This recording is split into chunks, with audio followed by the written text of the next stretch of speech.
Have you ever wondered how a wonderful, intelligent child could come to believe completely untrue things about one of their own parents? It's a heartbreaking and confusing situation for many families. It's not about the child being naive, disloyal, or mean. The real answer lies in the complex and fascinating ways the human mind, especially a child's mind, handles emotional conflict. Let's start with a concept called cognitive dissonance. Imagine a child who deeply loves a parent. They have happy memories and a strong bond.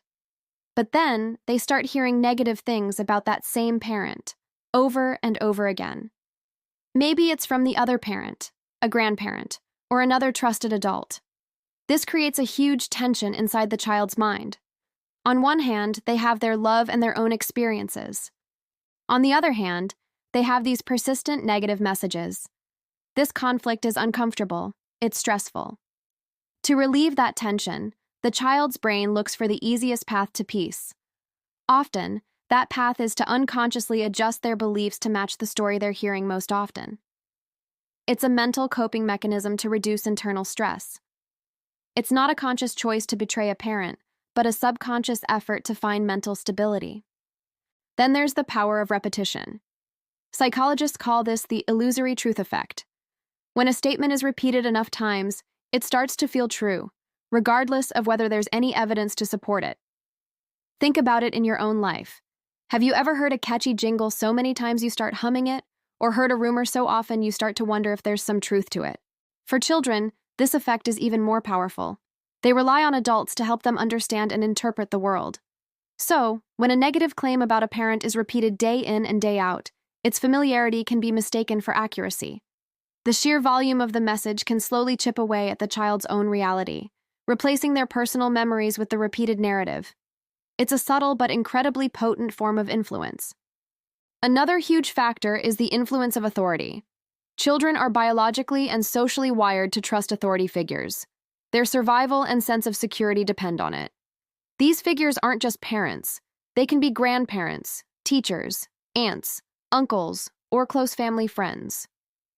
When criticism of one parent comes from another trusted authority figure, especially the parent they live with most of the time, it puts the child in an impossible position. To question that authority figure could feel unsafe.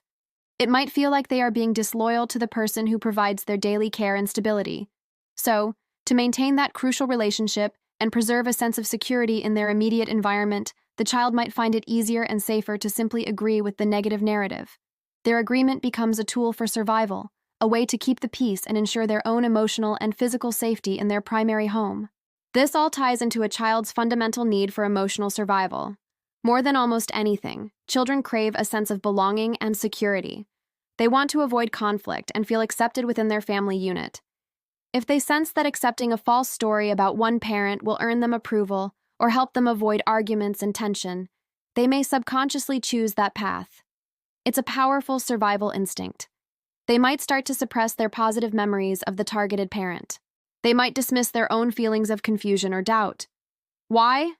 Because bringing up those positive memories or doubts could create more conflict, more stress, and potentially risk rejection from the caregiver they depend on. In these situations, believing the false narrative isn't about logic. It's about finding the path of least resistance to maintain a fragile sense of peace. We see this play out in a few common family scenarios. In an intact family, it might happen in a household where one parent is consistently made the scapegoat for all the family's problems. Every issue, big or small, gets blamed on them. Over time, the children in that home can internalize this pattern and begin to see that parent through the same negative lens. A more classic example, of course, is in high-conflict separation or custody situations. A child might feel immense pressure, spoken or unspoken, to align with the views of the parent they spend the most time with. They might hear one side of the story constantly, without the other parent there to offer a different perspective. Their allegiance can feel like a requirement for love and stability in their daily life. The belief becomes a coping strategy, a way to navigate a very difficult and emotionally charged environment. So, if you're a parent, a friend, or a family member watching this happen, what can you do? How can you support a child caught in this difficult position? The most important thing is to encourage open and judgment-free communication. Create a safe space where the child feels they can express their thoughts and feelings without being corrected or criticized. Let them know it's okay to feel confused.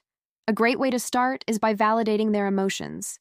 You can say things like, "It sounds really confusing to hear different things about mom or dad," or, "I can understand why you might feel mixed up. It's okay to love someone and also feel upset or confused by things you've heard."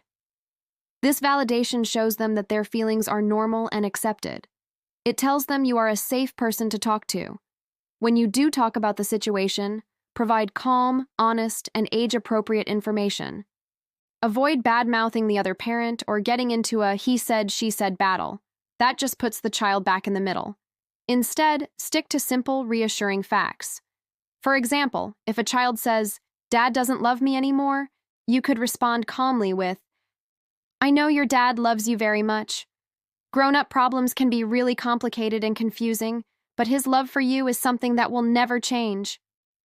Crucially, do everything in your power to keep children out of adult conflicts.